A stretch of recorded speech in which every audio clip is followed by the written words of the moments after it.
আকবর mobile শপে এইমাত্র চলে এলো IQ Z10X 5G, একেবারে সুপারমিন কন্ডিশন, মানে ওপেন বক্স। মাত্র 15 দিনের ফোন, 6 GB 128 GB। এগুলো নতুনও ফোন পাওয়া যায় না। তারপরে ছিল Oppo Reno 11 Pro 12 GB RAM আছে, 256 GB ফোন মেমোরি। তারপর আছে আর এক পিস চলে এলো ভিভো Y300 প্লাস। আগে ছিল Y200 Pro, এটা এলো Y300 প্লাস। তারপরে আবার চলে এলো ভিভো V30 8 GB 256, একেবারে superman condition, 8 GB RAM, 256 GB phone memory. তারপরে চলে এলো ভিভো T2X 5G।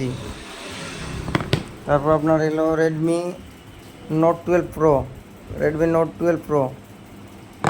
তারপরে আমাদের একটা মোটর সিল কার্ড মেল এলো, মোটো G04 464, সুপারমেন কন্ডিশন। এগুলো এই দু পিস ওপেন বক্স মোট।